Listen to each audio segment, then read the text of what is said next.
Communiqué numéro 28. Le Conseil national pour la sauvegarde de la patrie et le gouvernement du Niger ont suivi avec étonnement et stupéfaction les propos exagérément menaçants de son Excellence M. Alassane Ouattara, président de la République de Côte d'Ivoire, relayant et prenant pour son compte avec une agressivité notoire les conclusions du sommet extraordinaire de la CEDEAO du 10 août 2023 concernant les mesures et sanctions à l'encontre du Niger et son peuple.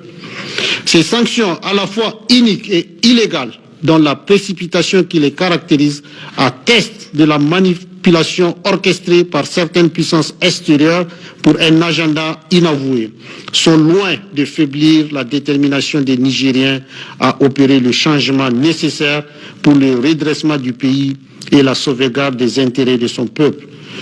C'est donc avec stupeur que les Nigériens ont suivi cette apologie de l'action armée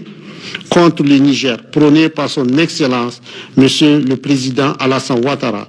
dans une volonté acharnée de détruire le pays et son peuple pour soi-disant ramener un régime dont les Nigériens avaient hâte de s'en séparer, comme en témoignent les manifestations spontanées des populations à l'action salvatrice du 26 juillet 2023. À cet effet, loin d'être l'expression de la volonté du peuple ivoirien frère, dont l'amitié avec le peuple nigérien est sans équivoque, cette déclaration inhabituelle du président Ouattara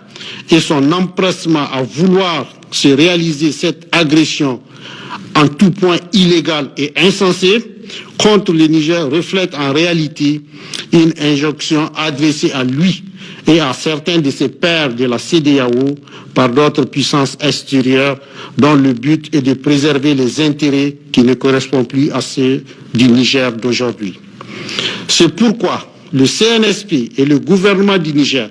expriment leur rejet total des propos tenus par son Excellence, Monsieur le Président Alassane Ouattara, qui vont au-delà de la position commune de l'organisation sous-régionale, elle-même dénuée de fondement légal, et décide du rappel de l'ambassadeur du Niger à Abidjan pour consultation. Fait à Niamey le 14 août 2023.